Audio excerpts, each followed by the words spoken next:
네, 반갑습니다. 항상 저는 반갑습니다라고 합니다. 그리고 오늘 참 좋은 날입니다라고 선포를 하는 거예요. 이건 내 믿음의 신앙의 고백이거든요. 오늘 참 좋은 날입니다라고 고백하는 것은 뭐냐면 내가 그 말을 하기 전제를 깔고 하는 거거든요. 하나님이 내게 좋은 날 주셨다. 왜? 그분은 나를 사랑하시니까 내가 좋은 날 되고 잘 되기를 바랄 거다. 라는 나의 희망이며 기대이며 간절함이죠. 그래서 오늘 참 좋은 날입니다 라고 말하는 것은 오늘 참 좋은 날일 수 있습니다. 참 좋은 날 될 것 같습니다. 좋은 날 되기를 바랍니다. 이런 표현들을 같이 하고 있기 때문에 그렇습니다. 어때요? 여러분 동의하시나요? 네. 근데 여러분들 그런 생각을 안 하셨을 거예요. 오늘 비 오는데 오늘 날씨도 구진데 무슨 좋은 날일 수 있어? 이렇게 얘기할 수 있는데 제 설교를 한다든지 뭐 할 때 오늘 참 좋은 날입니다. 이렇게 꼭 선언을 해줘. 예전에 조영기 목사님이 그걸 하셨어요.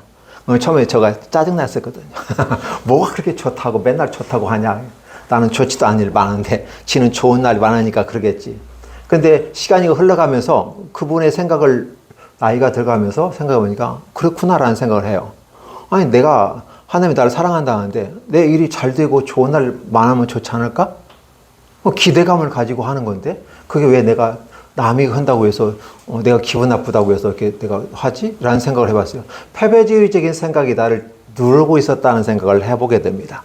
그래서 과거의 내 모습과 현재의 모습은 이렇게 달라지고 있다. 지금 제가 무슨 말을 하려고 하는지 아시겠죠?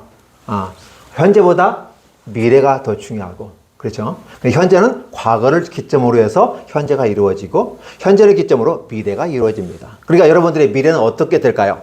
오늘 참 좋은 날입니다. 미래가 잘 될 겁니다. 라고 했을 땐 여러분의 미래가 확실하게 열려질 겁니다. 왜? 잘 될 거라고 나는 선언을 했어. 그죠?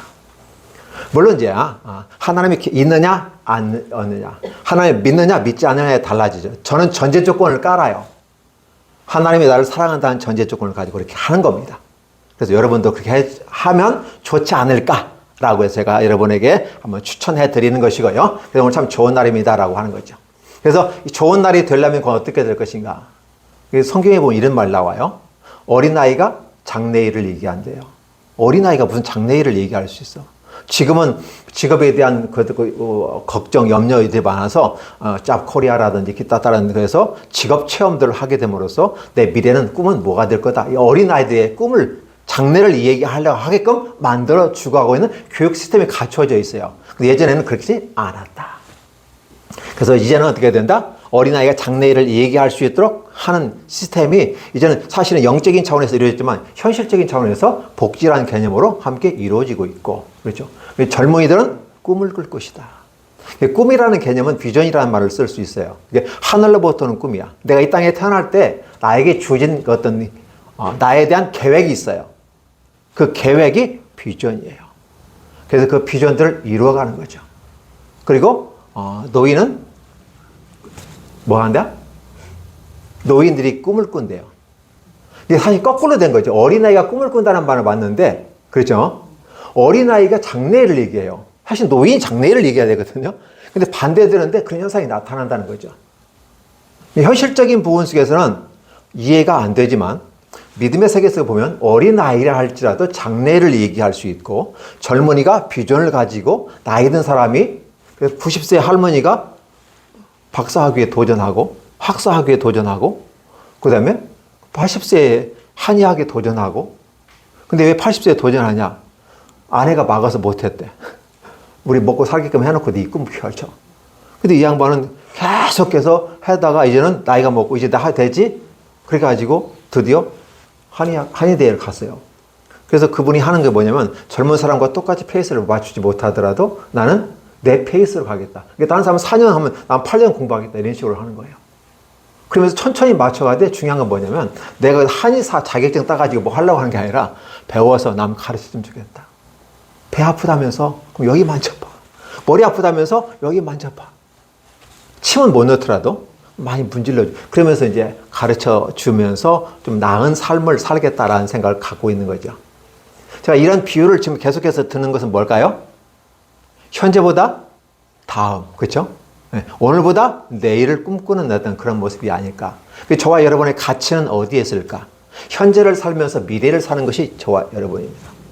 그럼 이미 과거는 살았기 때문에 과거는 돌이켜보는 거고 현재를 과거를 통해서 나를 보는 거잖아요. 그렇죠? 과거와 현재를 비교해 볼 수 있겠죠. 왜? 미래는 아직은 실현되지 않은 사기 때문에 비교 대상이 되지 않아요.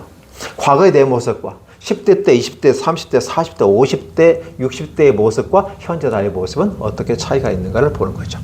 그래서 여러분이 사회복지공부에 조사를 공부했을 겁니다. 사전, 사후 검사. 그렇죠? 비포와 애프터 사이즈에 어떻게 비교하면서 현재 나의 모습을 추론해 볼 수 있고, 그렇다면 이거 내가 과거로부터 현재 와 있잖아요. 그러면 현재로부터 미래 똑같은 대입의 방법 속에서 나가보면 미래는 여러분이 추론할 수 있다. 오케이? 여러분이 추론할 수 있는 거거든요. 그럼 나의 미래는 희망적인가 부정적인가를 생각해 볼 수 있는 거죠. 근데 첫 번째 여러분들은 사회복지를 공부했다고 하는 걸 보면서 이제 희망적이다라고 이제 희망이 시작됐다라고 볼 수도 있을 것이다 라는 거죠. 자, 이렇게 이제 시작하면서 저는 여러분에게 지금 이 시간은 어떠한 시간이라는 걸 제가 말씀드리고 싶습니다. 사회복지사 자격증을 취득하고 난 다음에 하나의 직장을 취직해서 내가 사회복지사에 근무를 합니다. 그러면 3년의 경력이 지나면 시설장 자격이 주어져요.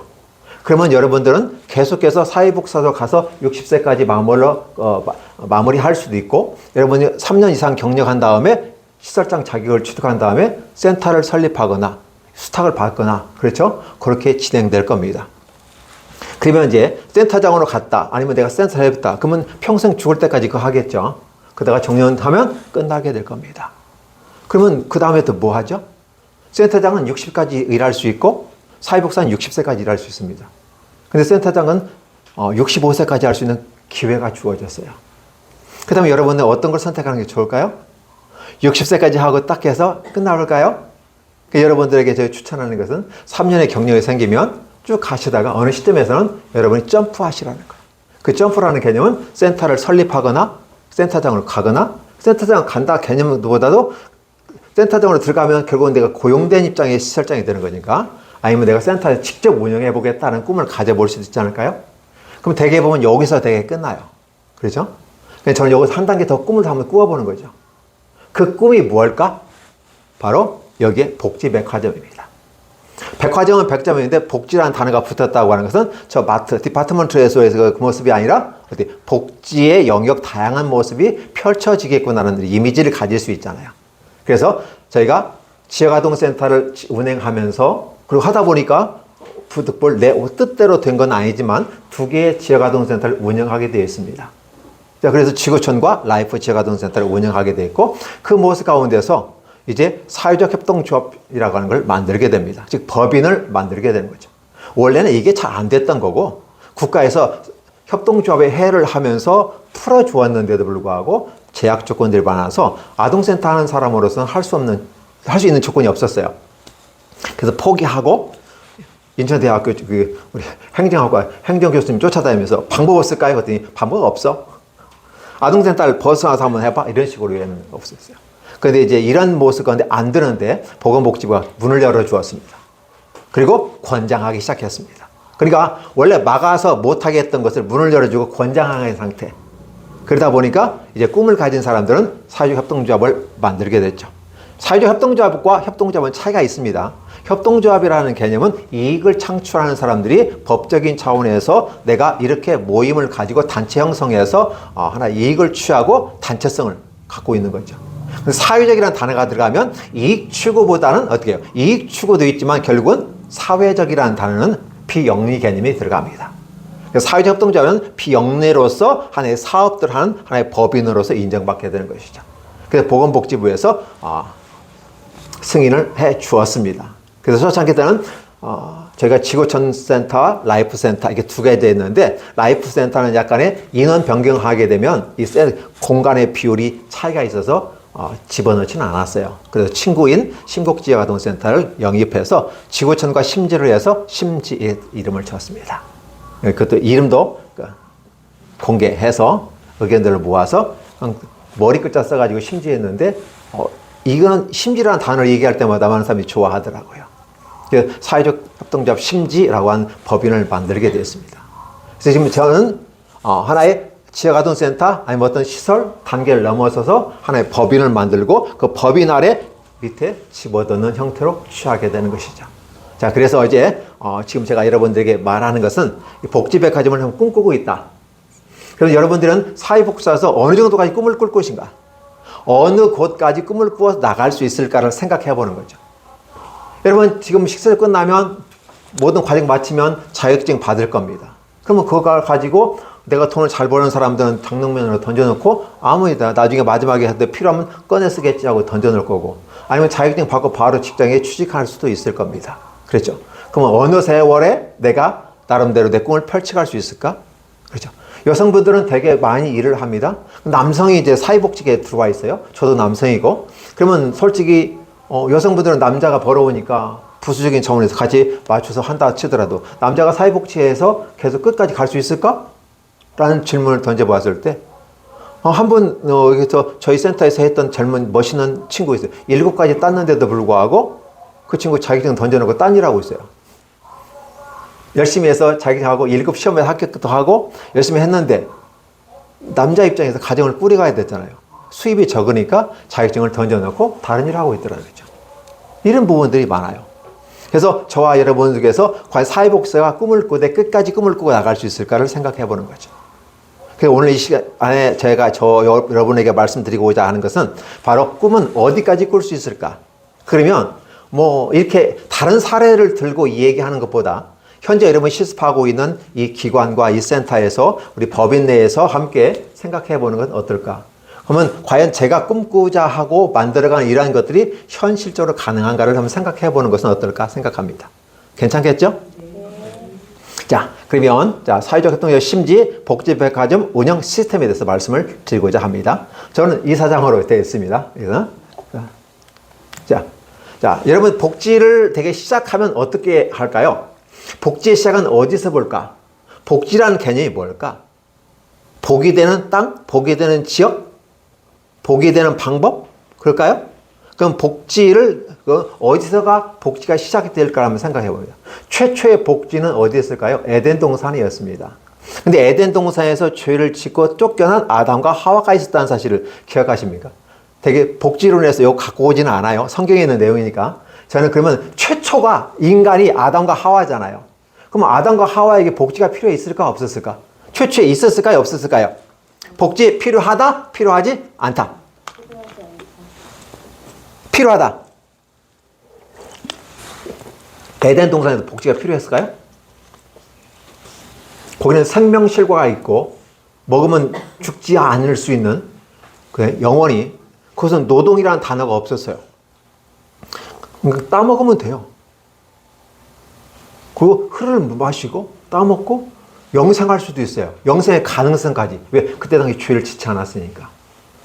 복지가 필요 없었다는 거죠. 그럼 복지라는 단어가 나올 때는 뭐가 왜요? 뭔가 부족한 상태에 있었다라는 거죠. 그게 바로 쫓겨나는 거죠. 자, 그러면 아담과 하와 볼까요? 자, 먼저 한번 읽어볼까요? 이마에 시작. 이마에 땀을 흘리는 노동을 통한 복지. 자, 이마에 땀을 흘리는 노동 복지예요. 하나님께서 아담에게 너가 에덴 동산에서 에덴 동쪽으로 쫓겨나가면서 결국은, 그러면 쫓겨나면 게임 끝난 거 아니에요? 쫓아냈으니까. 그런데 내어 쫓으면서 네가 하나님 말씀을 어겼고 불순종했기 때문에 약속 파기가 됐어. 그래서 넌 내 백성이 아니고 사단 백성이 됐어. 마귀 백성이 됐어. 그냥 나가. 소속이 달라. 우리나라 국적이 아니야. 나가. 추방시켜버렸어요. 그러니까 아담과 하와가 쫓겨나는데 쫓아내면서도 여전히 하나님은 사랑의 하나님이시라. 쫓아내도 내 자식은 내 자식 아니에요. 그죠? 법적인 부분에 내 자식은 아니지만 내 자식은 내 자식은 그 마음이 이제 가는 거죠. 사랑을 하는 그 모습 가운데 이 말합니다. 땀을 흘려 노동을 통해서 살아남아라. 지금 네가 나를 떠나서 에덴에서 쫓겨나는 순간 너의 영혼은 죽었어. 그냥 여기서 죽으면 끝나. 그런데 중요한 것은 살아남아. 육체는 살아있으니까 살아남아야 될 거 아니에요. 그래서 살아남는데 어떤 방식에다 땀을 흘리는 노동을 통해서 먹고 마시고 살아남아라 라는 것이었어요. 이게 아담에게 준 사랑의 구원의 메시지였어요. 그러면 아담과 함께 있던 아담을 유혹했던 하와는 어떨까요? 하와는 아이를 낳아서 살아남아라. 그래서 지속적으로 내 삶이 유지될 수 있도록 해라. 왜냐하면 에덴 동산을 쫓겨났기 때문에 결국은 죽는 거예요. 육체를 가지면 죽어요. 여기서는 영생하는 실과를 계속 먹으니까 죽지 않고 살아갈 수 있는 힘이 생겼어요. 근데 에덴 동산 벗어난 다음에 어떻게 될까요? 살아날 수 있는 힘이 없어졌잖아요. 그러면 이제 살면 살 만큼 죽어요. 사람이 죽어. 그러면 죽으면 어떻게 돼요? 안 되잖아요. 쫓겨난 사람은 인간이야, 인간. 그렇죠? 사람. 그런데 아담과 하와가 애를 낳고 하면 어떻게 돼요? 한 세대, 그 다음 세대, 그 다음 세대. 그러면서 이어지는 것을 같이 우리 뭐라고 한대요? 인류라는 말을 해요. 그렇죠? 그러니까 한 사람은 죽어가요. 그런데 인류는 여전히 존속해. 인류가 존속하는 방법은 뭐냐? 노동을 통해서 해라. 남자는 노동을 통해서 하라. 여자는 뭐를 통해서? 아이를 낳아라. 왜 아이를 낳죠? 살아남아야 되니까. 언제까지 살아남죠? 진정한 복지의 주체이신 하나님이 우리에게 오실 때까지. 성경에서는 메시아가 오실 때까지 살아남아라는 것이었어요. 그래서 결국 남자는 노동을 통해서 복지를 얻는 거고 여성은 아이를 낳아서 복지를 하는 거예요. 그러면 이것을 볼 때 여러분들은 어떤 공통점이 있죠? 어떤 차이점이 있죠? 자, 공통점 한번 읽어볼까요? 시작. 예, 사랑하며 살아남을. 사랑하며 살아남기예요. 공통점이에요. 그러면 아담 같은 경우는 땀을 흘려 노동을 통해서 복지. 그러니까 진정한 복지는 어떤 복지가요? 국가에 주는 복지가 아니라 어떤 복지? 내가 열심히 일을 해서 할 수 있는 만큼 벌어 스스로가 생명을 유지하게 만드는 게 진정한 복지예요. 그러니까 주는 게 목적이 아니라 자활이라는 개념이 또 있어요. 복지에. 자활 스스로. 근데 지금 힘들어. 그래서 조건부 자활이라는 말을 쓰게 되고 사실 완전히 자기 업을 통해서 돈을 버는 사람은 복지가 필요 없죠. 이미 스스로가 복지를 해결하니까. 그래서 아담에게는 그 노동을 통해서 복지를 하라고 하는 거고 여성은 뭐냐? 여성에게 일을 하는 것은 뭐냐? 그 노동이 아니라 여성은 노동 자체가 애를 낳는 게 노동이야. 그렇게 해서 두 사람이 계속해서 한 세대 남겨져 가면서 그 남자는 어떻게 돼요? 땀 흘려서 아내와 자식을 먹이고 여자는 아이를 잘 키워서 그럼 아이가 키우면 어떻게 돼요? 그럼 아들과 딸을 낳을 거고 딸은 애를 낳을 거고 아들은 또 돈을 벌을 거고 또 땀 흘려 갈 거고 그럼 어떻게 돼요? 살아남는 길이 계속 이어지겠죠. 그게 인생이라고 하는 거예요. 그렇죠? 그래서 결국은 복지라는 개념을 차이점을 보면 어떻게 될까요? 시작. 분야가 다른 상호협력 대상. 예, 분야가 다르다는 거죠. 이게 남자는 땀을 흘려야 되는 것이 복지라면 여자는 애를 낳는 게 복지라는 거죠. 그렇죠? 그럼 달리 말하면 남자가 돈 벌어왔으니까 내 마음대로 할 거야. 이게 세상적인 방식이야. 내가 넌 줬고 내가 벌어왔고 내가 수고했고 그 돈 벌어오는 게 얼마나 힘든데 말이야. 그러면서 구박을 아내에게 해. 돼야 안 돼요? 미친 짓이에요. 여자는 죽기 살기하고 애 놓았잖아요. 그렇죠? 남자가 돈 벌어오는 것도 힘들지만 여자가 애 놓는 것도 힘들단 말이에요. 그렇죠? 상호 다르다. 그럼 어떻게 될까? 협력이야. 사회복지는 어떻게 돼요? 상호 협력이 돼요. 갈등이 생길 수 있어요. 나도 애 놓고 나 열심히 키웠거든? 그런데 왜 내가 너한테 집에 당가야 되고 내가 네 눈치를 봐야 돼? 라고 하는 거죠. 내가 애를 낳기 때문에 이 아이가 커서 나중에 우리 노후 때 먹이 살릴 거 아니야. 그러니까 나 잘한 건데 왜 네가 돈 좀 벌어온다고 그래? 막 그래서 싸울 수 있겠죠. 안 그래요? 안 싸워요? 싸워야죠. 단지 영역이 다를 뿐이라는 거죠. 영역이. 그렇죠? 영역이 다르다는 사실을 강조를 제가 합니다. 그래서 상호 협력이다. 그래서 사회복지는 상호 갈등과 상호 협력이라는 단어를 쓰게 돼요. 국가의 기능은 무슨 기능이 있어요? 통제 기능. 통제 기능을 이해를 못했는데 코로나 때문에 우리가 이해를 하죠. 공권력으로서 뭐예요? 행정 명령을 내리는 거예요. 강권, 강제성이 있습니다. 국가는. 그럼 종교는 뭐가 있죠? 종교의 기능은 막 치고받고 싸우니까 안 되잖아요. 그 종교끼리 해서 타협해서 사회 통합을 이루는 거예요. 종교가. 사회복지의 기능은 뭐죠? 아까 얘기한 것처럼 상호 갈등과 상호 협력이 있다. 그러니까 이제 남자 입장과 여자 입장이 다르니까 갈등이 생길 수 있잖아요. 그러니까 못 살아! 헤어져! 이혼해! 도장 찍어! 막 해가지고 그러면 행복한 걸 알지만 막상 헤어지면 후회를 하는 것이 이혼이고요. 뭐가 안 됐어요? 협력이 안 된 거죠. 협력만 하면 이혼할 필요 있을까요? 그러면 결국은 남자는 애기 낳아요? 못 낳아요? 물론 씨를 주는 건 주지만 아기를 낳을 수는 없잖아요. 여자가 낳아주는 거예요. 고마워요, 안 고마워요? 남성분들 고마워요, 안 고마워요? 아니, 나 결혼 안 해봤거든요. 고마운 거잖아요, 그렇죠? 엄청 고마운 거예요. 왜? 이 애들이 나중에 나 먹이 살렸잖아요. 지금 우리 센터 내에 있는 아동들이 그 아이들이 지금 우리의 도움을 받고 서비스를 대상이 돼서 함께 하지만 그 아이들이 성장한 다음에는 그 아이들이 우리를 키워주고 우리를 양육할 거 우리를 보호할 거란 말이에요. 그렇죠? 다리가 힘없어서 덜덜덜덜 두 무릎 사이가 떨릴 때 잡아주는 사람이 그 아이들이 해주잖아요. 복지는 뭐죠? 그렇게 협력이 되어지는 거죠. 그렇죠? 이렇게 되는 겁니다. 그래서 분야가 다른 것이고 상호 협력하는 것이다. 그래서 복지는 그렇게 시작하는 걸로 이해한다면 더 쉽게 이해하지 않을까? 그럼 그것이 좀 발전해 볼까요? 사회복지론에 들어갑니다. 사회복지 개론에 들어가면 나오는 것들입니다. 두 가지가 나오죠.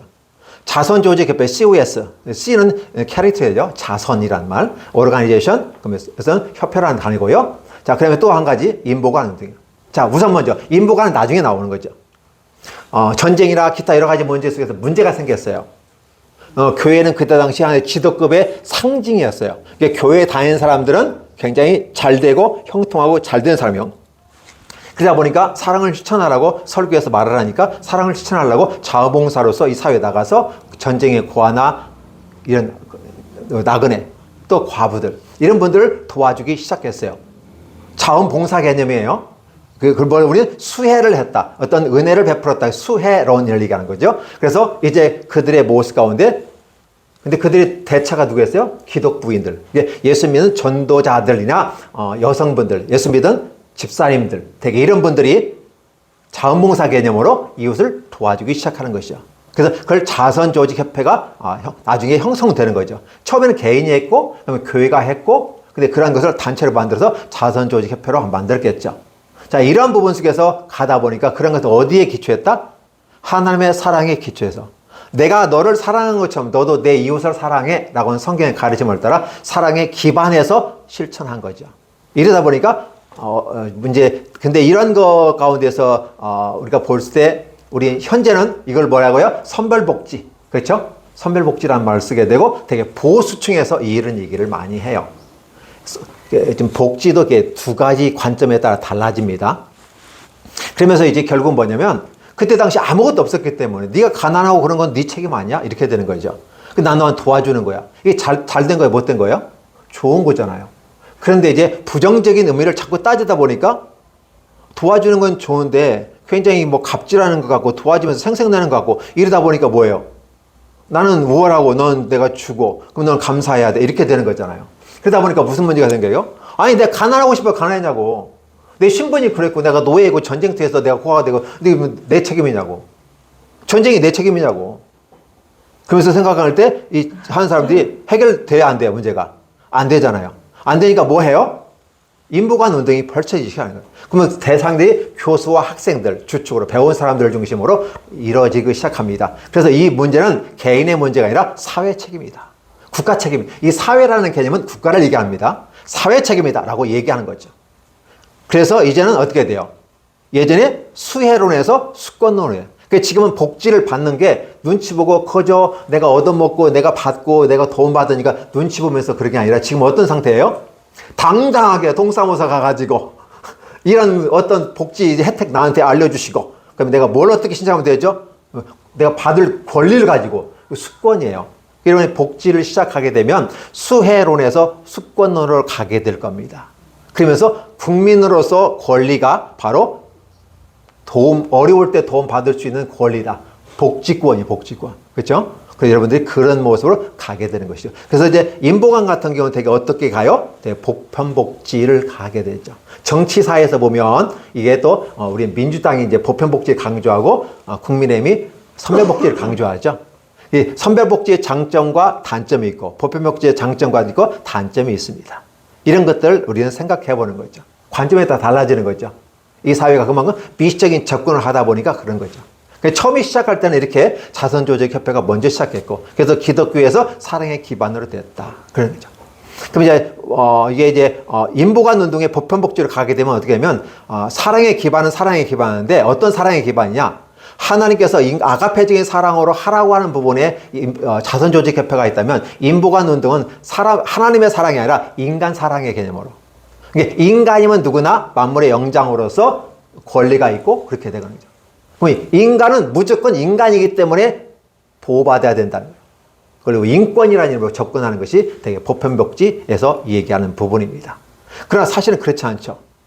인간은 내가 권리를 주장하기에 앞서서 의무라는 게 있어요. 내가 남을 때리고 남에게 강간하고 남의 걸 빼앗고 남에게 죽이고 그러면서 했을 때 내 인권이 보장될까요? 그렇죠. 인권은 사실은 남아있지만 권리는 남아있지만 내가 남에게 해를 끼침으로 해를 끼친 만큼 내가 제재를 받아야 되겠죠. 그렇죠. 감옥에 가는 사람은 인권이 있어요, 없어요? 감옥에 가는 사람 인권은 있어요. 그렇죠. 그러나 그가 할 수 있는 모든 권한에서 의무사항을 이행하지 않았고 책임을 하지 않기 때문에 그 책임에 대한 것을 물어서 감옥에 가다 버리는 거죠. 제한을 시켜버려요. 그렇죠. 그럼 인간이라고 해서 다 모든 복지의 혜택을 받아야 되냐? 인간이기 때문에 기본적인 삶을 살기 위해서는 복지의 혜택을 줘야 되는 건 사실이지만 그래서 너무 인간이기 때문에 그래서 사람들이 생각이 다 달라요. 그러니까 기존 체계, 가치 체계 속에서 이렇게 이루어지는 모습 가운데서 어떤 문제가 발생하냐면 소수자라는 이름으로 어리고 힘들고 소수자는 도와야 돼, 안 도와야 돼요? 이 소수자라는 이름을 가지고 모든 걸 다 집어넣어 버려요. 동성애도 집어넣고 집어넣어요. 자기 선택에서 자기의 잘못된 것은 자기가 책임을 져야 되잖아요. 근데 그걸 국가에서 책임지라고 그래요. 동성애 같은 경우는 어떻게 돼요? 결국은 저출산 문제 속에서도 하나의 굉장히 큰 문제 속에 돼요. 어려워져요.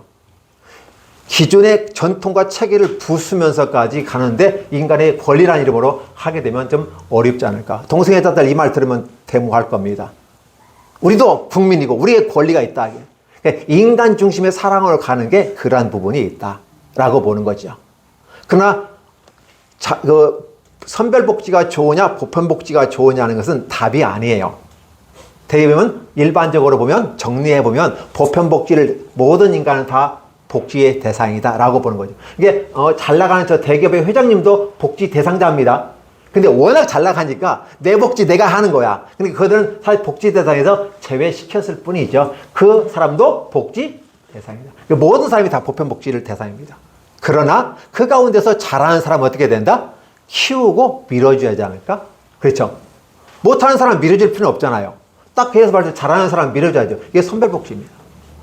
그렇죠. 잘하는 사람 키우고 미루고 나가는 것이 아름답지 않을까? 이런 생각을 해보는 것이 또 좋죠. 그러니까 여러분들이 보편복지가 좋다, 선별복지가 좋다, 그렇게 구별하시면 안 되고, 이것을 되게 보면 부천시는 민주당이 장악을 하고 있어요. 그래서 내 보편복지야 이런 분위기, 이 분위기에서는 민주당이 아니면 살아남지 못할 정도로. 그렇다고 해서 또 이게 다른 게 선별복지하는 그것도 없는 건 아니에요. 단지 선거에서 이겨서 지배하고 시장도 모든 사람들 거의 다 이제 민주당이 차지하고 있을 뿐이지 국힘도 있어요. 그렇죠? 이런 걸 보면서 그렇다고 해서 승리했다고 해서 사실은 아니거든요. 남은 사람도 있는 거잖아요. 그렇죠? 그런 걸 생각해야 돼요. 그래서 보편과 선별을 함께 여러분 통합적으로 보는 시각이 필요해요. 나는 보수적이니까 선별복지. 나는 진보관 쪽에서 난 보편적이니까 나는 이렇게 하면 안 되는 거죠. 여러분 사고는 미시적인 것은 볼 때 보편복지, 선별복지에 나가지만 실제적인 부분 속에서는 통합적인 사고를 가져서 어떻게 된다? 전체를 아우를 수 있는 모습으로 여러분이 사고를 만들어 가는 것이 좋겠다 생각됩니다. 그렇죠? 자, 드디어 이제 이 부분에서 이제 제가 여기에 심지 복지백화점 운영 시스템을 구축을 해보려고 합니다.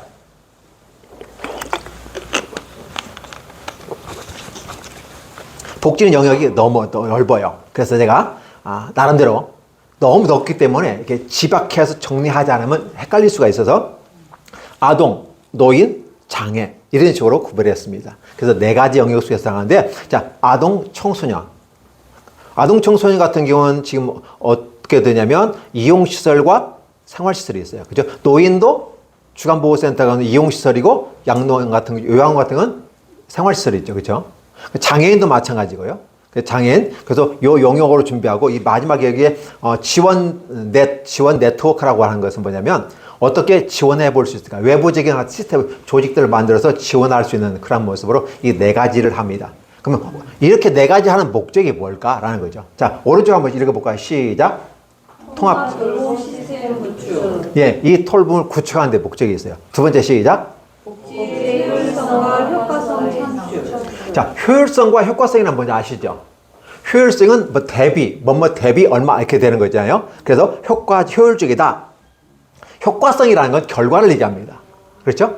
이런 부분 속에서 효율적이면서 효과적인 어떤 걸 이루기 위해서 이런 시스템을 갖고 가는 게 좋겠다라는 꿈을 꾸는 거죠. 그다음 마지막 세 번째 시작. 삶의 행복감 증진기여. 다시 시작. 삶의 행복감 증진기여. 행복감 증진 기여. 예. 그 기여다 띄었어요, 여기요. 예. 최종적인 그 복지라는 개념은 에덴 동산에 쫓겨났을 때 철학자들은 그래요. 실존 철학자들은 인간을 내던져진 존재, 버려진 존재 이렇게 표현하는 거예요. 신으로부터 버려진 존재. 신에 대해 저항하고 항거하는 존재가 인간이라고 실존주의, 무신론주의자들에게 얘기를 해요. 실존주의, 유신론자들은 또 다르게 얘기하거든요. 버려진 존재지만 희망 있는 존재로 얘기하는 거예요. 그러니까 인간을 보는 눈들이 다 다르다.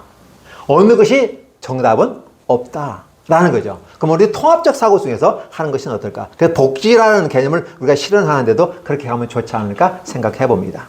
자, 그러면 저는 이제 아동복지백화점, 노인복지백화점 이렇게 구축을 할 겁니다. 자, 그러면 아동복지백화점 첫 번째 한번 읽어볼까요? 시작. 지역 아동센터. 2번 시작. 함께 돌봄센터. 시작. 그룹홈. 시작. 학대 피해 아동센터. 그 다음에 교육청 거점형 돌봄센터. 예. 아동을 전 5가지 연극을 나눴습니다. 여기에 이거는 요쪽이네요. 예.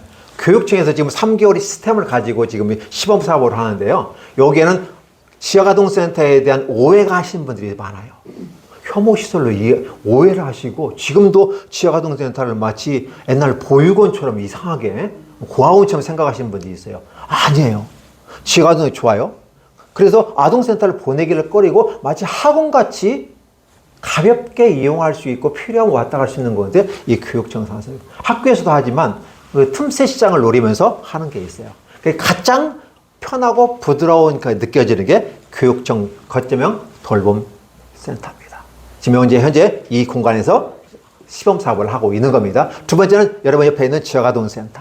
지역아동센터가 보건복지부에서 잘못된 것으로 해서 보건복지부가 다 함께는 잘 사는 아이들, 지역아동센터는 못 사는 아이들 이런 식으로 컨셉을 잡아가지고 지원하려고 그래요. 그 자체가 잘못된 거잖아요. 인식이 그렇잖아요. 정부부터 그렇게 되는데 지역아동센터는 가난하고 힘든 아이들 돕는 목적은 있어요. 그렇다고 해서 그 아이들 전부 다 가난하고 다 가난하고 그런 건 아니에요. 지역아동센터가 전문가들이 모여서 4년간의 교육과 훈련을 통해서 대개 보면 지금 전문가들도 사회복지사라는 전문학사, 내지 학사, 석사, 박사까지 있는 분들이 많아요. 계속해서. 왜? 전문성 떨어진다고 하니까 계속해서 공부하면서 실력 키우고 있어요. 공공성 부족하니까 공공성을 지향하고. 이런 부분을 만들어가고 있기 때문에 지역아동은 굉장히 좋은데 오해하는 분들이 있어서 교육지원청에 있는 거점형 돌봄으로 한번 만들어보자 생각해서 하는 거죠. 그래서 첫 번째 그렇게 하고 두 번째는 지역아동센터. 그러면 지역아동센터는 좀 이건 구도심에 있다면 신도심, 아파트가 몇 세대에 있는 이상은 다함께 돌봄센터를 세워야 된다는 그 규칙에 따라서 다함께 돌봄센터 저희는 저희 아이파크를 받고 있습니다. 하나 수탁을 받아서 현재 운행하고 있고 부천시에서 성공적 사례로 샘플링하고 있습니다. 그리고 앞으로 더 나온다면 같이 일할 수 있는 뜻이 있는 마음이 맞는 분들 제가 시설장을 모시고 또 다른 수탁을 받아서 해볼 생각을 갖고 있는 거죠. 근데 그 다음에 나가는 게 이제 그룹홈이 있어요. 이 그룹홈은 가정에서 보호할 수 없는 상태, 가정에서 함께 할 수 없는 상태, 그러나 장기적으로 갈 수밖에 없는 상태, 이를 그룹홈 속에서 커버를 하면 좋겠다. 그리고 이제 마지막엔 학대 피해 아동 쉼터. 이 말은 최극한의 힘들고 어려운 아이들, 그들을 법적으로 보호하고 때로는 하루에서 6개월 단위에서 보호하다가 다시 집으로 원가정으로 복귀하지만 그게 어려울 때 바로 그룹홈으로 보내서 생활하게끔 만들고 그래서 19세까지 보호를 할 수 있잖아요. 그죠? 그래서 건강하게 성인으로 만들어내는 시스템을 만들어 가는 거죠. 그래서 이 5가지 시스템을 만드는 게 저는 아동복지 백화점이라 구축을 하게 됩니다. 그러면서 지원처가 있는데 바로 교육청에서 시사하는 우리는 어깨동무 네트워크라는 말을 쓰는데 햇살 나눔 어떤 그 사업을 하면서 아동센터가 모이고 기타 더 함께 돌봄 센터도 모이고 상담센터, 복지센터 다양하게 모여서 논의하고 학교도 함께 연관시켜서 하나의 네트워크를 구축해서 지원합니다. 이런 체계 속에서 아동복지 백화점을 구축하고자 하는 거죠. 그러면 사실은 센터장을 세우는 입장이기 때문에 저희 안에는 센터장이 다 아동센터만 해도 별개요. 종류만 해도 5명의 센터장을 세워야 된다는 거고. 그렇죠. 지가동센터도 벌써 3개가 우리 들어와 있으니까 센터에서 3명이 되죠. 다음 교들부터 수탁 더 받으면 더 올라갈 수도 있겠죠. 그렇죠? 특히 피해 약대, 프로폼 필요에 따라서 만들 수가 있겠죠. 왜? 우리는 돈이 많이 없어요. 그래서 우리 개인 자산을 출연하기가 어렵기 때문에 국가의 기능을 수탁을 받아서 함당하는 그런 모습으로 가고자 원하는 것입니다. 자, 그렇다면 이제 노인복지 백화점 볼까요? 자, 한번 읽어볼까요? 시작. 노인지방복지센터. 다음 시작. 노인재가복지센터. 계속 읽어주세요. 노인요양원 양로원. 장애인지방보호센터. 네. 자, 이렇게 보시면 노인은 3가지 정도로 되게 노인복지석이 이게요. 그래서 가장 편한 게 주간보호센터. 편하다는 개념보다는 건강히 그나마 스스로 움직일 수 있는 분들이 주간에 노인들이 갈 데가 없어요. 나이 먹는 건 죄요? 죄 아니에요? 죄 아니에요. 근데 나이 먹으면 뭐예요? 마치 죄인 취급하고 뭐 혐오스럽게 생각하고 지는 안 늙을 건가? 그렇잖아요. 노인들이 갈 데가 없어. 그리고 지금 고령화 시대 되면서 많은 사람들이 어르신들이 막 그냥 배회하고 있어요. 그렇죠? 이러면 안 되잖아요. 그러니까 그분들이 주간에 얼마든지 이용할 수 있는 상태, 노인 주간보호센터. 그런데 이제 그렇게 건강한 모습이 조금 떨어져서 어쩔 수 없어요. 집에서 3시간짜리 요양을 받으시면, 제가 요양 받으시는 분들 있잖아요. 그 서비스 감당하고. 근데 지금 시대가 얼마나 바빠요. 누가 뭐 앉아가지고 해줄 수 없잖아요. 요양보호센터 3시간 와서 하루에 가면 나머지 시간 누가 돌봐야 되는데. 가족 중에 하나 봐야 되잖아요. 어려우니까 안 되고 힘들고 어려우니까 가족회의를 통해서 요양원을 보내자. 라고 하는 게 돼요. 그러니까 노인의 복지백화점이 3가지가 있게 돼요. 국가에서도 좀 통합돌봄 서비스를 이런 식으로 해서 상태에 따라서 호전되면 주간보호센터 아니면 집에서 아니면 그래도 정 안 되면 요양원에 들어가서 요양하면서 사시는 것으로 이렇게 하는 거죠. 이게 노인복지는 3가지. 아까 아동은 5가지, 노인은 3가지. 그렇죠? 거기다가 이제 경계에서 통합 지원할 수 있는 거면 장애 주간보호센터예요. 그래서 이 장애 주간보호센터 오시는 분들은 뭐 어렵고 힘든 분들이 중증도 올 수 있겠지만 되게 주간보호센터니까 부모님이 모시고 왔다가 가는 부분도 있잖아요. 그래서 좀 돌보면 되겠고 너무 힘드는 것까지는 그래서 사실 이직하자니까 많이 거부를 해요. 다른 거 괜찮은데 장애는 너무 힘들다고. 근데 어떻게 합니까? 제가 박사과정 하면서 장애 쪽을 전공을 하려고 했는데 이거 안 하면 안 되잖아요. 그죠? 네. 그래서 그래서 마지막에 좀 빼긴 빼놨지만 그래서 이 부분도 필요하다. 그래서 총 9가지가 됐죠. 9가지 영역 속에서 그러니까 센터형 유형으로 봤을 때는 9가지 형태를 가지만 또 그 같은 형태에서 여러 가지 나가기 때문에 센터장 숫자는 더 늘어날 수 있어요. 그렇게 해서 이러한 백화점을 구축을 한번 해보자라는 거예요. 현재 노인 쪽은 저는 손을 못 대고 있어요. 그래서 노인은 개인 시설로서 MOU 협약을 맺거나 아니면 제가 노노케어. 저도 이제 센터 끝나면 또 가야 되잖아요. 그럼 저는 80세까지 일한다고 제가 호언당담하고 있으니까 저도 또 가야 되잖아요. 그러니까 어떻게 해요? 노노케어 하던 상황에서 주간보호센터 한다든지 요양을 할 수 있어 얼마든지 내 길을 만들어가는 거죠. 제가 남 밑에서 있지 못하는 성격인 것 같아요. 아니, 제가 능력이 안 되고 남 밑에 있으면 그냥 잘려. 그래서 남 밑에가 있으면 넌 살아남을 수가 없어. 네, 그래서 어떻게 돼요? 남 밑에 못 살아면 내가 내 걸 만들어가면 되잖아요. 굳이 왜 남 밑에 있으려고 그래? 조직 생활에 능숙한 분들은 남 밑에서 있어서 탁월한 능력을 발휘할 수 있지만 저같이 그렇게 능력이 없는 사람들은 어떻게 돼요? 그냥 내가 만들어가 내가 하면 돼요. 돈을 많이 못 받아도 내가 하면서 얼마나 편하고 재밌는데. 그렇죠? 내 꿈을 실현해가면서 이런 걸 하면 좋지 않을까? 그래서 능력이 없는 저도 이렇게 하고 있는데 여러분 저보다 능력이 크잖아요. 탁월하잖아요. 안 그런가요? 일단 여러분들은 저보다 나이가 다 어릴 거 아니에요. 그래서 젊음이란 나이가 있고 그렇죠? 힘이 있고 능력이 있고 얼마든지 꿈을 꿀 수 있잖아요. 장래일을 얘기할 수 있고. 자, 그러면 제가 이렇게 하게 된 그것은 뭐냐? 제가 이제 믿는 사람이잖아요. 그래서 그리스도의 낮아짐과 높아짐에 대해서 얘기하는 거예요. 그래서 그리스도의 낮아짐, 자와 복지사의 낮아짐을 두 가지 한번 비교해보자. 우리가 사랑을 실천할 때 어떻게 할 것인가를 보는 거죠. 한번 읽어, 그리스도의 낮아짐 읽어보실까요? 시작. 그의 장생하신 내 선한 시에 나서서 율법에 복종하시고 금생의 여러 가지 비참함과 하나님의 진노하심과 십자가에서 죄의 죽음을 가지고 지셔서 얼마나 동안 주의 명령하에 거하신 것. 예, 어떤 거죠? 하나님의 아들 왕자님이 낮고 낮은 니고데와 십자가에 못 박혀 죽으셨다.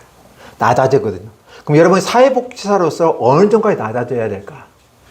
우리는 눈높이라는 걸 하게 돼요. 그러니까 이 낮아짐, 이 그리스도 낮아짐, 제가 왜 이 종교적인 내용을 갖고 왔냐면 하나님이 우리 인간하고 눈높이 맞추는 거예요.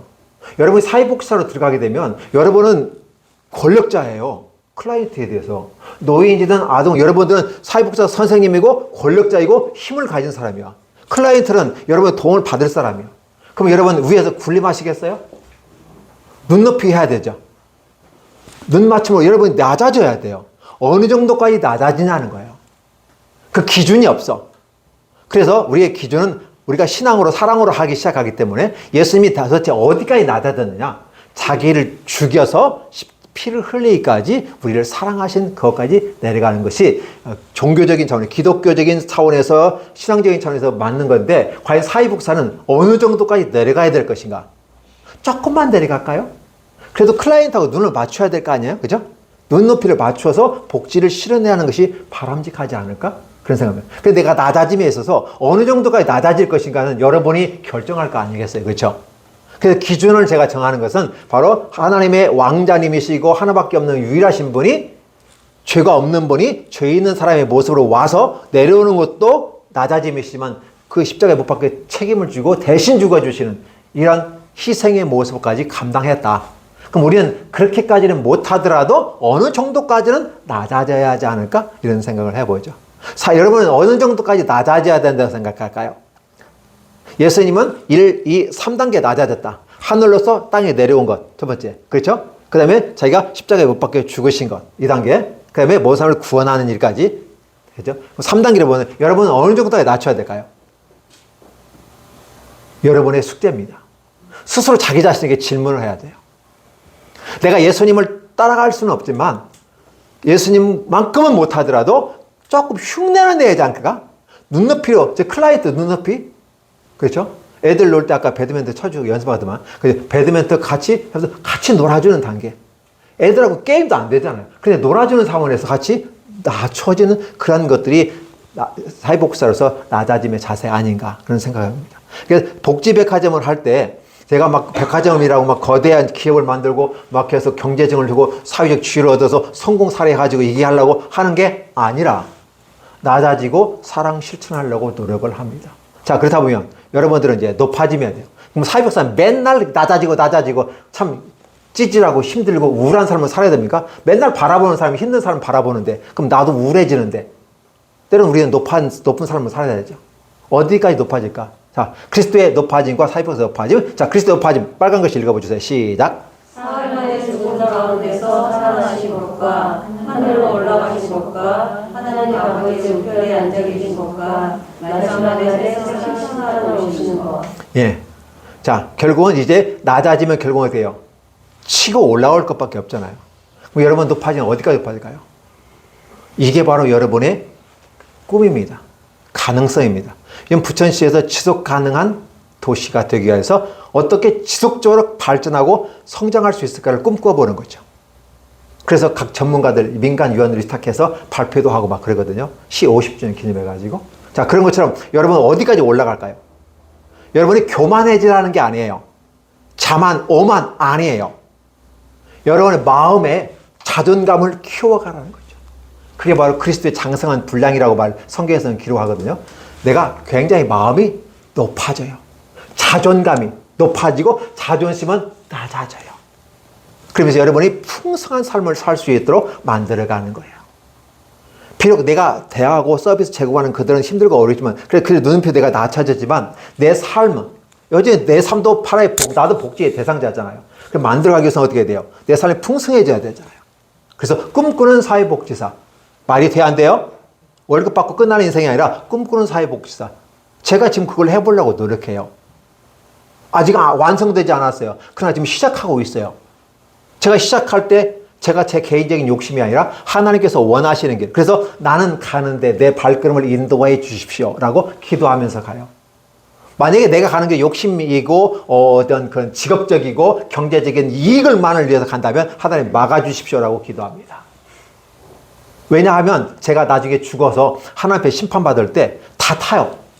학력도 타고 뭣도 타고 다 타요. 근데 타지 않는 게 딱 한 가지 있다고 했어요. 사랑은 안 타요. 믿음도 없어져요. 소망도 없어져요. 타지 않는 유일하게 남는 게 뭐예요? 사랑. 그러면 한 실천 행위는 사라지지 않는다. 하나님 나라에 예수 믿으니까 들어가겠죠. 그 다음에 어떻게 돼요? 보상을 받을 거 아니에요. 그 공력이라고 하는데 내가 주님의 일을 감당했을 때 하나님이 보상해 주실 거다라는 생각을 해보는 거죠. 그래서 타지 않는, 마지막 날의 심판 때에 타지 않는, 쇠도 타고 다 타요. 자격증 타고 학위 타고 다 타요. 그래서 제가 학위에 대해 연연하지 않아요. 내가 지속 발전 가능하기 위해서 공부는 하지만은 그게 목숨 걸지 않아요. 왜냐하면 어떻게 하면 내가 사랑을 실천할 것인가를 생각하고 가기 때문에. 그래서 내가 높아지는 것은 최고의 정점은 나를 사랑하신 하나님께서 어디까지 사랑했냐? 죽기까지 사랑했고 끝까지 사랑했다. 그러면 나는 어떻게 할까? 복지하다 보면 힘들고 지치고 번아웃 될 때 많아요. 그래서 포기할 때 많아요. 그런데 늘 생각합니다. 그리스도의 장성은 불량일까지 내가 성장하게 했고 끝까지 그들을 사랑해야 되겠다. 왜? 그것만이 남으니까. 헨리 나우엔이라는 분 아시죠? 그분 캐톨릭 신자예요. 근데 그분이 하버드 대학의 정교수 자리를 박차고 평생 보장돼. 어디 가든 존경과 사랑의 대상이 될 수 있어요. 하버드 대학의 정교수예요. 근데 결국 장애인들의 소리에 들어가 공동체에 들어가서 그들을 섬긴다는 거예요. 미쳤어요? 제정신이에요. 미쳤어요? 맞아요. 미쳤어요. 어떤 미쳤어요? 아름다움이 친할친. 아름다움에 미쳐버렸어요. 어떤 아름다움? 내게 맡겨진 수많은, 내가 여태껏 살고 이만큼 살게끔 해주신 하나님께 감사하고 드디어 내 남 삶에 하나님께 드리는 그도 같은 눈높이로 그들의 장애인 세계로 들어가서 그들을 케어하고 돌보고 그들과 함께 동고동락하는 모습들. 그러면서 자기 발전을 계속해 나가는 모습. 멋있지 않나요? 이렇게 자기를 성장시키고 발전하는 것은 어디까지라고 하는 기준을 제시하는 것은 아닐까 생각을 해봅니다.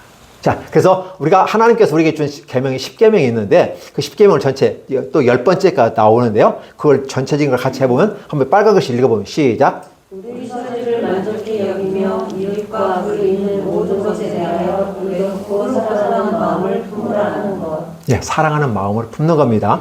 자, 그래서 사랑하니까 어떻게 해요? 부모를 공경하고 사랑하니까 어떻게 해요? 살인하지 말고 사랑하니까 남의 남자, 남의 여자 빼앗지 말고 간음하지 말고 그렇죠? 도둑질하지 말고 그다음에 시기 질투하지 말고 탐내지 말고 그렇죠? 네. 우리가 복지하면서도 이런 거 잘 기억을 해 주셔야 됩니다. 그러면 결국 반대 개념으로 10계명에서 그만한 거 볼까요? 반대 개념이에요. 똑같은 걸 뒤집는 거 시작. 우리의 처지를 부족히 여기거나 이웃의 행복을 시기하거나 하나거나 이웃에 있는 모든 물건에 대한 불리한 행동과 감정이다. 어떠세요? 이러한 것들이 우리에게 나타나면 내가 직업적 사회복지가 된다는 거고 앞에 것을 하면 원래 우리가 사회복지 공부할 때 이네이블러, 천사로서의 사회복사의 기능을 회복하는 겁니다. 여러분 학교에서 배웠던 걸 제가 얘기해요. 자, 그러면 내가 중국에 가면 기독교 대학이 있어요. 있을 수 있어 없어요? 중국은 공산주의예요. 없어요. 그런데 있어요. 뭐 과학대학이라고 있는데 거기 가면 그분의 총장님이 나이가 많은데 기독교로 들어가면 중국에서는 거부하잖아요. 공산주의니까. 종교는 아편으로 생각하니까. 근데 이분이 딱 들어갈 때 사랑주의로 하고 들어갔어요. 인민들도 사랑하잖아요. 그렇죠? 사랑주의. 그래서 사랑주의인데 기독교라는 이름을 갖고 가면 저항이 생기니까 사랑주의로 들어가요. 그러니까 사랑주의는 기본적으로 아가페적인 아버지의 사랑, 하나님의 사랑이 있어요. 그러면 인간 사랑이 있어요. 되게 인간은 에로스적인 사랑이죠. 그렇죠? 뭐 친구라 부모 여러 가지 다른 사랑도 구별하지만 여러 종류로 구별해 볼 수 있어요. 근데 하나님의 사랑, 아가 부모적인 사랑, 그럼 인간 사랑. 이게 두 가지가 있어요. 세 번째는 뭘까요? 하나님 사랑과 인간 사랑이 구체적으로 어떻게 실천할 것인가. 사회복지의 강점이 실천론이에요. 자, 그러면 세 번째 사회 사랑 실천의 방식은 뭘까? 복지 시스템을 택했다. 그러니까 저는 남은 자선이라는 개념으로 이렇게 십시일반하는 것도 있지만 복지라고 하는 웰페어라고 하는 그죠? 웰페어라고 하는 이 부분 속에서 저는 복지를 사랑을 이 복지를 실현하는 것은 곧 너는 사랑을 실천하는 것이다라고 정의를 내려보는 거죠. 그래서 복지백화점을 꿈꿉니다. 그러면 이 복지백화점을 꿈꿀 때 가장 중요하게 하는 게 뭘까? 자, 한번 읽어볼까요? 빨간 거 시작. 힘과 마음을 합하면 하늘도 이긴다. 자, 시작. 말이 마음이고 마음이 말이다. 세 번째 시작. 마음이 지적이면 천리도 지적이다. 네 번째 시작. 마음이 풀어지면 하는 일이 가볍다. 다섯 번째 시작. 여기서 공통된 단어는 마음이다. 어때요? 아까 사랑하는 마음이라고 했잖아요.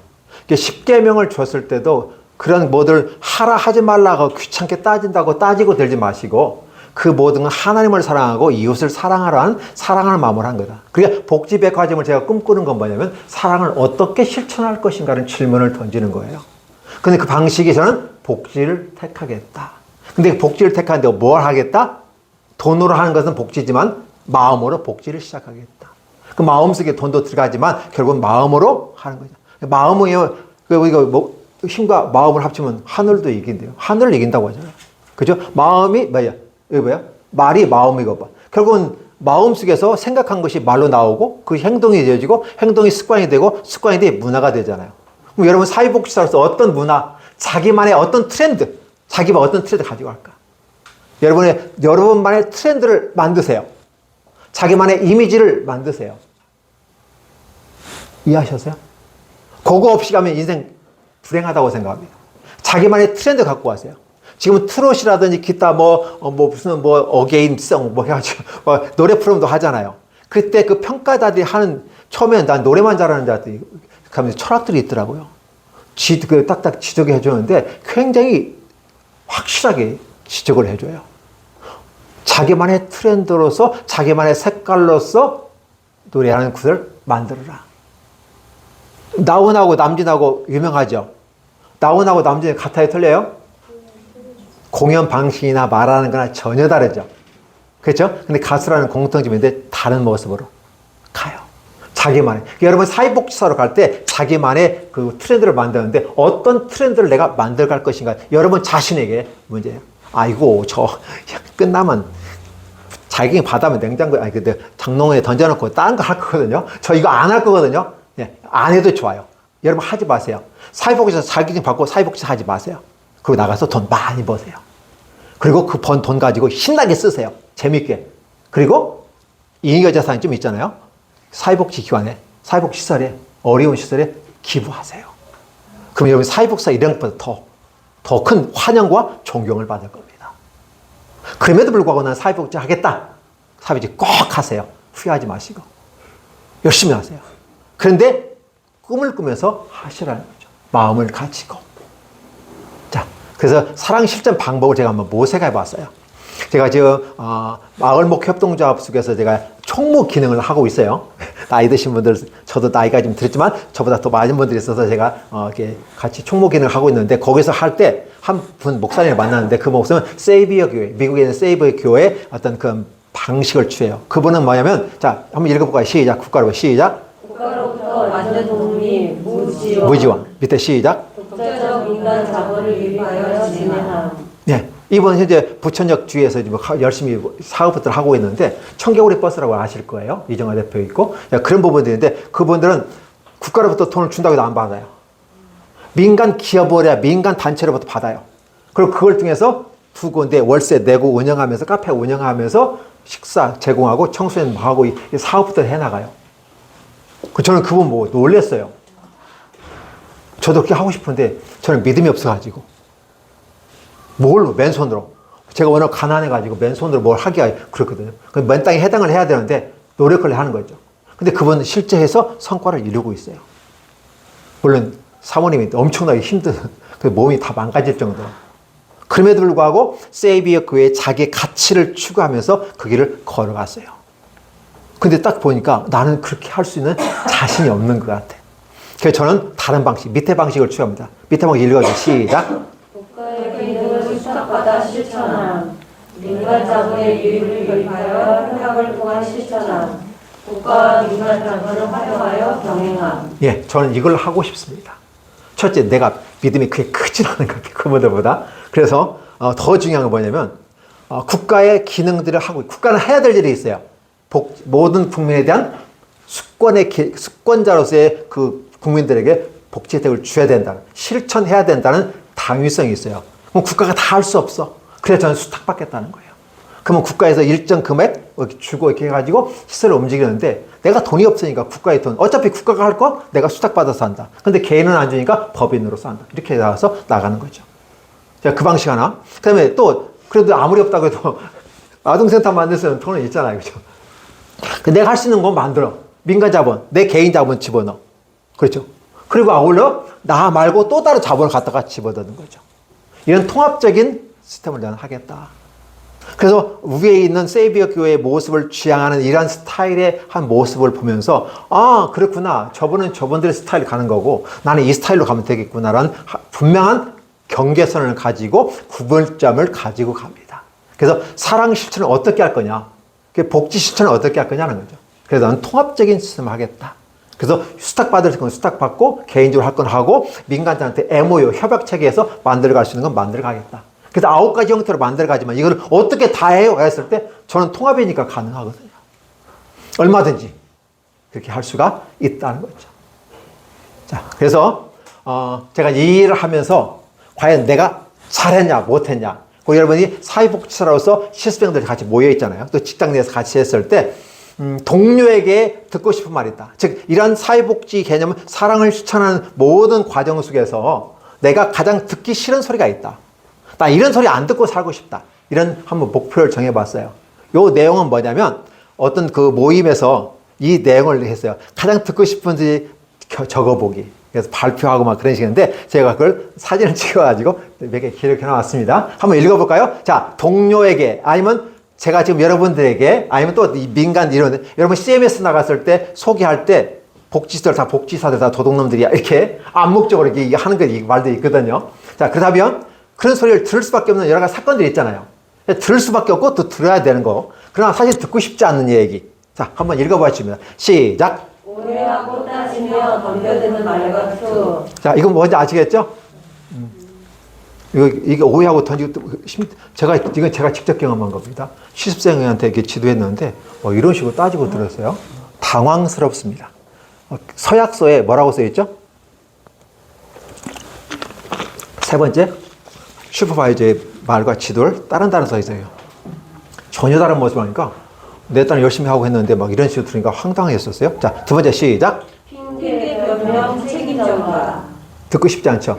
여러분들한테 한다면, 여러분 환영하겠어요? 세 번째, 시작. 옛날 사람 꼰대. 특히 이런 소리. 자, 네 번째, 시작. 세대 차이 나요. 나이 든 사람들이 많이 쓰고. 근데 요즘 젊은 꼰대도 있어요. 네, 자, 다음 시작. 너 때문이다. 네, 다음. 당신이 싫어요. 다음. 피해주지 마세요. 다음. 유서가 같은 사람이다. 네, 어때? 이런 소리 들으면 기분 좋아요, 나빠요? 네, 그래서 이런 소리 듣지 않기 위해서는 어떻게 돼요? 이런 소리 듣는다는 말은 다른 말은 뭐가 없다는 거예요? 뭐가 없으니까 이런 것이 느껴지지, 상대방이? 사랑하는 마음이 없기 때문에. 마음이 없기 때문에 이런 말을 들을 수밖에 없어요. 이게 그 사람이 내가 사랑한다는 말을 여러분의 친구 누구한테 상대방이 내가 상대방을 사랑한다고 마음이 전달되면 이런 말 할까요, 안 할까요? 근데 소통이 안 돼서 자신의 이것이 전달이 안 됐어요. 그래서 요즘에 뭐래요? 사랑은 말로 하나? 예, 사랑은 말로 해요. 옛날에는 뭐였어요? 사랑은 마음으로 하는 거지 말로 하지 마.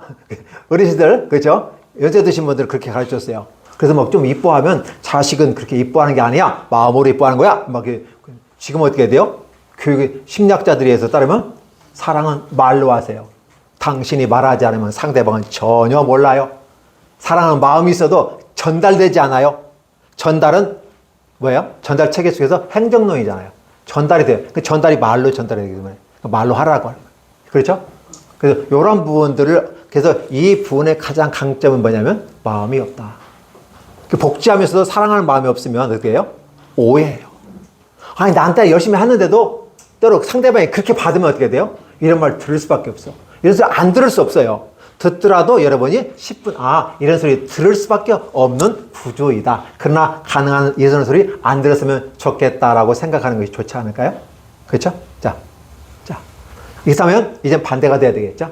자, 희망입니다. 자, 동료에게 듣고 싶은 말들, 제자에게, 선생님에게, 주변에, 가족들에게 제일 중요한 것은 여러분의 자녀 되신 분들은 부모님한테 혹시 부모님이 존경스럽지 못하더라도 가장 내가 존경하는 분은 우리 어머님이십니다. 아버님이십니다. 라고 엄마예요, 아빠예요. 라고 이 얘기 꼭 해주세요. 설령 마음이 없는데 어떻게 해요? 숙제를 내도 그런 걸 내줘. 이렇게 하지 마시고 왜냐하면 부모가 자식으로부터 이런 소리 들을 때 가장 행복해합니다. 저만 그럴까요? 저는 아직 그런 소리 들어보지는 못했어요.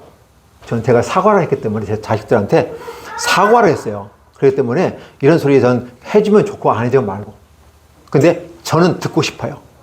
여러분은 어떨까요? 한번 읽어볼까요? 시작. 존경합니다. 계속 내 삶의 노래입니다. 함께 보고 싶습니다. 지금까지 잘 해왔어요. 우리 함께 해요. 우리 끝까지 가요. 수고했어요. 사랑해요. 나도 신경 쓰지 못했네요. 같이 해결해요. 하나하나 또 설명할 필요 없겠죠. 네. 이런 소리 들으면 어떨까요? 기분이 제일 좋아요. 부모님들은 자식으로부터 부모님은 내 삶의 모델입니다라는 소리 들은다면 어떨까요? 전혀 현실과 반대되는 말이잖아요. 그렇죠? 그러나 이런 사람들이 있어요. 나는 우리 부모님 보면서 내 삶의 모델을 삼았습니다. 그때 부모의 살아온 삶이 그냥 보상받는 거예요. 그 자체가. 그렇죠? 함께 걷고 싶어요. 왜? 파트너로. 그래서 지금 제가 복지백화점이라는 단어를 썼을 때 이 얘기하는 거예요. 60세까지 저희 기관에서 일하시는 분들을 능력 있고 희망이 하시는 분들은 제가 센터장으로 그래서 5년 동안 더 일할 수 있도록 기회를 줘요. 그럼 이런 분들은 함께 했기 때문에 제가 믿을 수 있잖아요. 믿고 신뢰할 수 있어요. 그럼 이 사람들은 또 자기에게 5년의 기회, 그냥 놀고 지나갈 수 있는 기회를 센터장이라는 입장에서 수입도 얻고 사회적 지위를 가지고 당당히 할 수 있으니까 더 열심히 하세요. 더 열심히. 너무 좋은 거예요. 그들도 행복하고 저도 행복하고. 종교를 떠나서 같이 해요. 처음에 제가 기독교인이고 목사이니까 같이 이게 기독교인만 쓰려고 했는데 그게 아니에요. 중요한 것은 당신의 마음속에 사랑이 있느냐. 물론 하나님의 사랑이면 좋겠지만 사람을 긍휼히 여기시는 mercy, 자비로움으로 함께 갈 수 있는 사람이라면 누구든지 함께 간다. 그렇죠. 함께 가고 싶은 사람. 그럼 어떻게 해요? 여기 네 번째 시작. 지금까지 잘 해왔어요. 네. 이렇게 중요한 수고했다고 할 수 있는 부분들. 그러면 제일 중요한 건 함께 가는데 오래가 끝까지 가자는 분도 있어요. 끝까지 가는 사람은 아내밖에 없는데 남편밖에 없는데. 근데 같이 가요. 지금 어디에요? 세컨드 와이프, 세컨드 허즈번드잖아요. 그죠? 직장, 그죠? 파트너로서 끝까지 같이 갈 수 있는. 어떻게 보면 아내와 남편보다 더 같이 지낼 수 있는. 그러면서도 행복한 그 경계선을 넘지 않으면서. 근데 요즘에 경계선을 넘어가는 경우가 많이 있잖아요. 그죠? 그 경계선을 넘어가면 안 돼요. 그죠? 그런 거. 그래서 멋있게. 제일 마지막 하는 거예요. 이게 상급자로서 하는 말도 있는데 내가 상급자로서 업무만 줬지 신경 쓰지 못해서 미안해요. 같이 한번 해결해 봅시다. 네가 했으니까 네가 책임져. 이런 것이 아니라 같이 한번 해봅시다. 문제는 책임은 나중 문제이고 일단 문제를 해결해 보야지 않을까요? 격려이고 너무 걱정하지 말라고. 그러면서 같이 풀어주고 책임감도 같이 나눠가면서 하면서 하면 여러분들이 사회복지사로 가거나 아니면 사회복지계 아니어도 다른 어떤 종류의 가수라도 좀 멋있지 않을까 생각해 봅니다. 어떻게 생각하세요? 괜찮아요? 네. 예, 이렇게 생각한다면 여러분이 사회복지사로서 꿈꾸는 사회복지가 되지 않을까? 저는 이번에 12월 22일 날 우리 아까 지원 넷이라고 했잖아요. 어깨동무 네트워크에서 제가 역량 강화팀에서 사회복지사의 글쓰기라는 제목을 갖고 해요. 근데 제가 그걸 바꿔버렸어요. 사회복지사의 글쓰기 얼마나 재미없어요. 그죠? 글 쓰는 사회복지사. 단어를 선택해도 그래요. 사회복지사의 글쓰기라는 단어하고 글 쓰는 사회복지사하고 같아요? 틀려요? 분위기가 달라요. 그렇죠? 사회복지사의 글쓰기는 이게 의무처럼 느껴져서 부담이 돼요, 부담이. 근데 그래서 사회복지사는요, 자원함으로 쓰는 것도 느낌이 받아요. 그래서 사회복지사가 돼요. 아까 높아지는데 어떻게 돼요? 그렇게 자기를 개발하고 발전하면서 내가 다른 데 에너지를 얻어서 또 전달해 줘야 되니까. 그렇죠? 신앙은 위로부터 사랑받아 전달하는 것이고, 사람과 관계에서의 좋은 영향들을 받아서가 전달해 주고, 이게 그잖아요. 그 높아지고 낮아짐이 바로 클라이언트를 위한 서비스 제공의 모습. 그게 가장 큰 마음이다. 이렇게 제가 사회적 협동조합 심지 복지백화점을 만든다고 선언을 하는 겁니다. 여러분들이 처음이에요. 처음이에요. 이 내용을 저는 실현해 보려고 노력합니다. 되고 안 되고는 나중 문제이고 어떻게 해요? 저는 해보려고 하고 기도하고 있습니다. 여러분 생각나면 기도해 주시고 혹시 여러분 시스 끝난 다음에 혹시 나중에 제가 이런 과정 속에서 혹시 정보를 얻으시고 저와 뜻을 같이 하시는 분들은 같이 하셔도 좋습니다. 얼마든지. 왜? 마음을 나눌 수 있는 사람이라면 영원히 함께 갈 수도 있습니다. 괜찮겠습니까? 예. 함께 해줘서 감사합니다. 자, 예, 고맙습니다.